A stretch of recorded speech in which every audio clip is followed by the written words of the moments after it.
Hey guys, it's Otti again. I'm sitting here in Oberhausen at the Turbinenhalle. Tonight is Paganfest Festival. Besides me are two members of the band, ELVENKING. Hi, first of all. Hi. Hello there. Hi. Before we start, maybe you can tell your names and your part of the band so people know what you're doing. I'm Aydan, guitar player. And I am Damna, the vocalist. Yeah.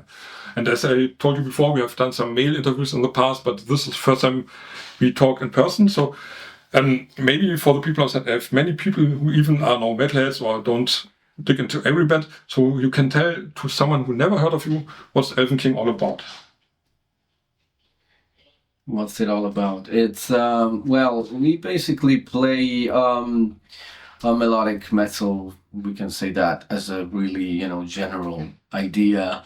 I think that we fit in the pagan metal world, and we define ourselves a lot of times like a pagan metal band because our lyrics are mainly coming from, themes that are coming from paganism and all this kind of, philosophy and way of thinking, and also a lot of our influences are coming from folk metal because yes, we play melodic metal, but it's heavily influenced by folk metal bands, the original folk metal bands like Skyclad, the very first ones that started to melt heavy metal, thrash metal with folk metal, with folk melodies and the use of the violin, and this is basically where we started off. We were also heavily influenced by the power metal of the 90s, and also the melodic death metal of the 90s, and then also I think a lot of the black metal bands of the 90s. So when we started, it was like trying to find our sound in this melt pot of things that we were listening to and we were fans of. But yeah, basically in the end, I think that like a pagan folk melodic metal can be, giving a slight idea of what we're doing. Yeah. And I talked to other musicians before. The thing is, this pagan thing is not limited to one style. So some are more folky, you have some more, I think, power metal or elements in it. But it's the wide variety, the scene. So yeah, exactly. Usually when we're talking about pagan metal, a lot of of the metal crowd probably thinks about something more extreme, more into the extreme side. I believe we are kind of, as Damna said, kind of a melodic band with a lot of extreme influences from death metal and black metal as well, but mainly melodic. So we are a little bit, different from the other, probably same band of the scene.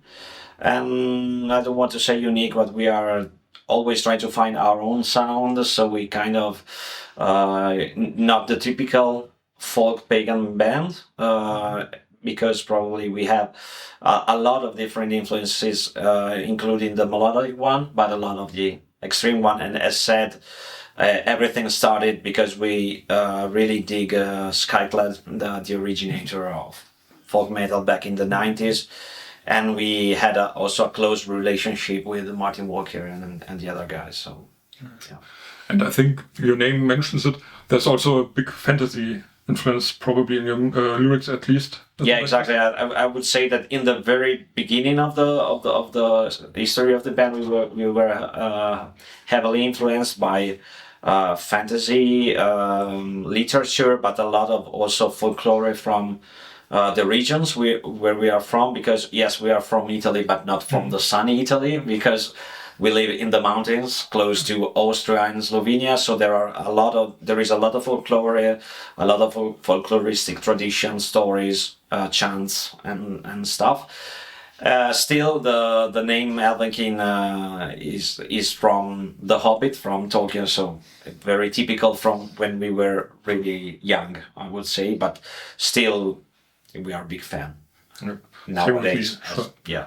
So Tolkien is best. He invented all of these. Exactly. Especially mixing everything that was coming from the folkloristic tradition into a literature story. And so. I've seen some story about him, and I didn't know this till now, that he, for example, has been, when he was young, to Switzerland, and all those impressions have been influencing for the things he wrote down. Exactly. Walking Moria and stuff. Right. So, and we can't tell the whole story because tonight, as I mentioned, I have to do a lot and you have to prepare for the show.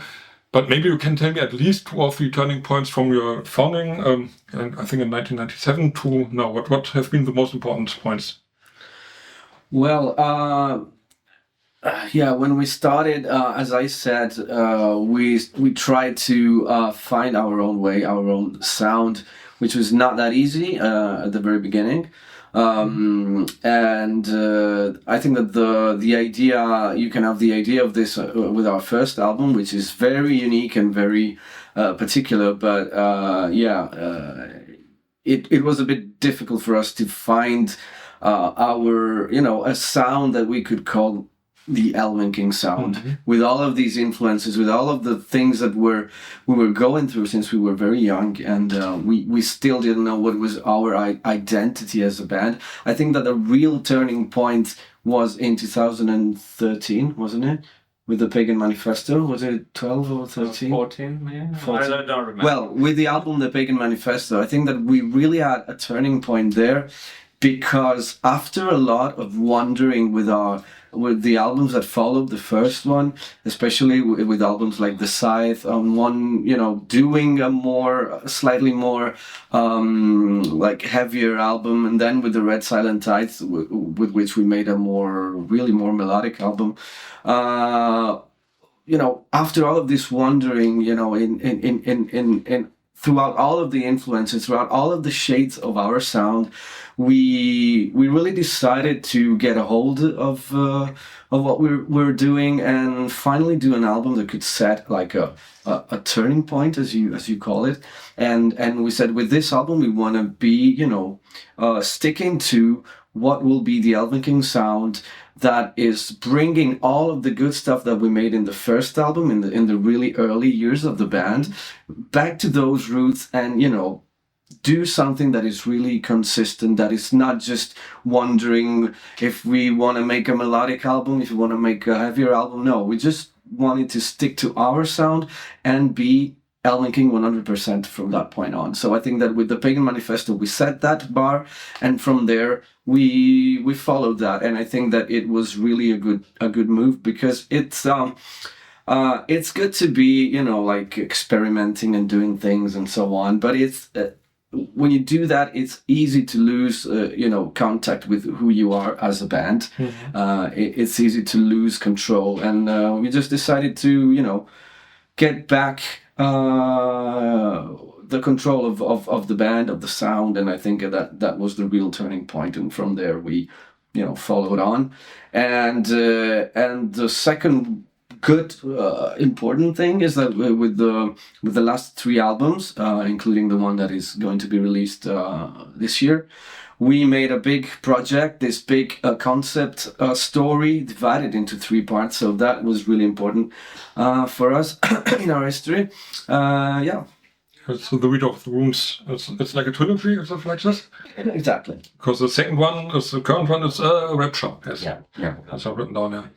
It's from 2023. So maybe you can tell at least a little bit, it's about 2 years now, how have been the reactions on this one so far? The reaction are very good, obviously. We, as we said, we embarked in a very, very long project and very complicated, maybe even more complicated than we thought in the beginning. We always wanted to do a concept album, but we wanted to do something special.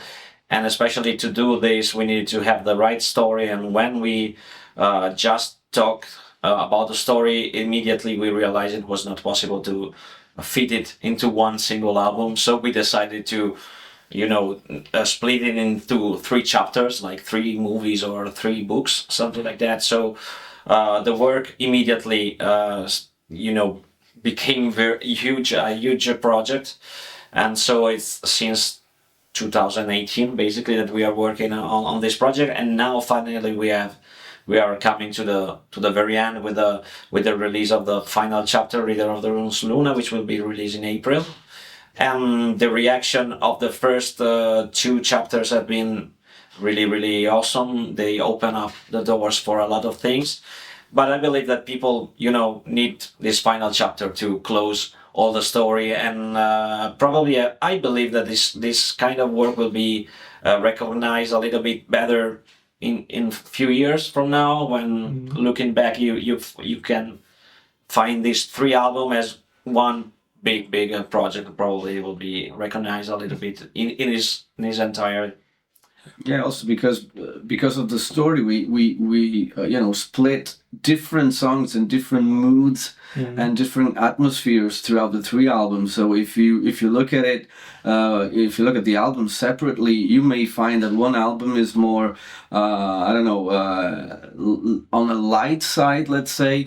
The other is a bit more epic, and then there's the one in the middle that is darker and it's a bit heavier, because the story needed it to be a little bit more tragic, So in the end, when you look, as he said, when you will look at the whole thing, at all of the 3 albums, you will get a general picture of and you will get all of the shades of our sound, and I think it will be amazing. Yeah. And about the story, is this something you like to explain, the core story behind, or should people discover it?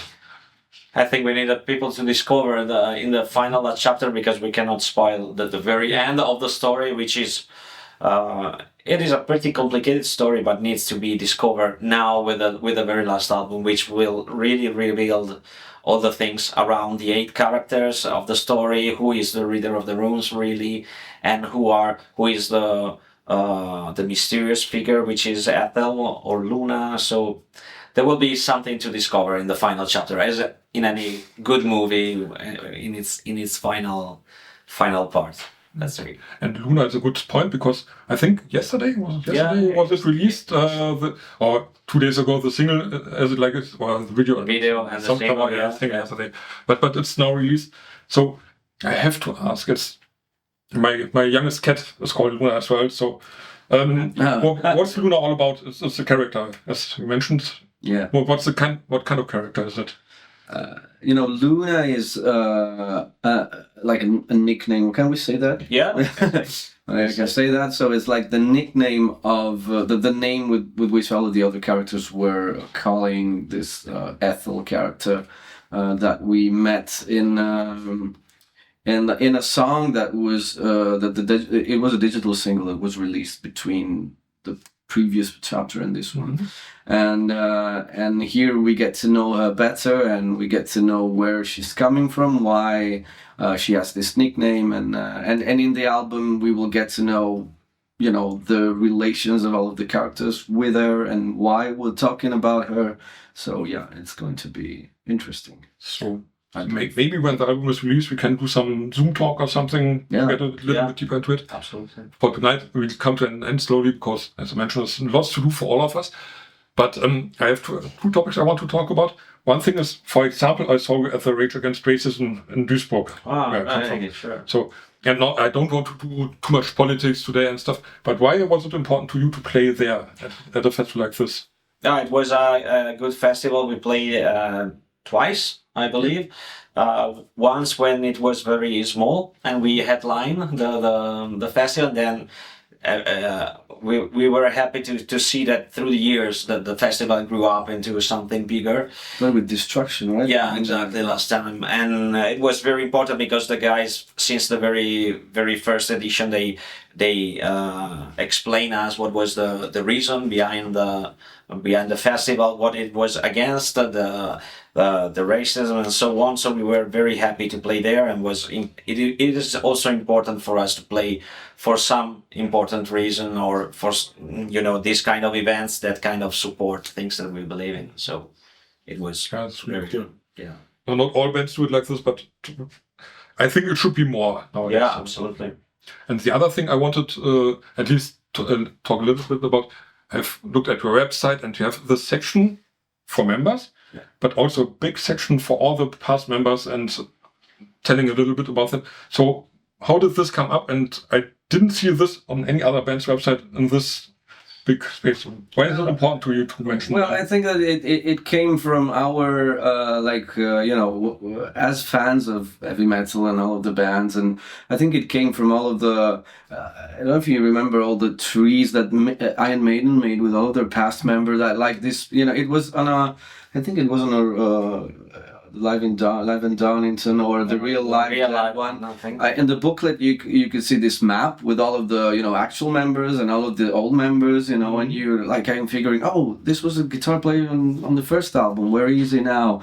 And I think that we built that kind of interest with the bands we love. So we wanted to give the same thing to our fans and let them know who was in the band, who was in the ELVENKING family before. All of the changes that we had throughout all of the years. Who was for example, there was a founding guitar player that founded the band with him. And if it's not for that, maybe some of the fans that approach ELVENKING nowadays, they even don't know who Charpen was, but he was fundamental for ELVENKING, and so all of the other members, the former drummer, the former bass player, and we're still in contact with them. So it's like being part of the same. I think it was also to make a tribute to what they did in the band, exactly. and they play a very important role in the first years. Then for different reason, there are guys that have family and kids now, and they cannot tour and so on, but they were still a very important part of the ELVENKING family. So it's great to remember them, not let them be forgotten. Yes. I really loved it because it's a big sign of respect for people that have part of your story. Yeah, absolutely. Like characters of the story. Yeah, absolutely. Like a story. Good. And so now we'll come to an end. How do you prepare now? What is important to you to get in the mood for the stage tonight? Well, at least half an hour of peace. That's which is not something easy to find in a tour like this, as you may. I think 70 people here around. Exactly. So that would be the coolest thing, to have just at least half an hour of peace to get to concentrate and to reach the same kind of mood that you need to have when you're on stage. So that's the first thing. Then of course we change our clothes and all, and do all of the preparation, makeup and stuff. But I think that the most important thing is to have that moment of peace, and okay, now we're going on stage and we have to deliver our show. That's catharsis. And I hope I can see something of your show between all my interviews. Looking forward to it. For tonight, do you have some free words, some message to the people outside, some greetings? Well, thank you everyone, and remember that our new album, Reader of the Rooms, Luna, is coming on April 11th, I believe. So check it out. It's the end of a long story, so I hope you can enjoy it, and that's it. Great. So thanks for the talk. Thank you very much. And thank you. Bye. Cheers.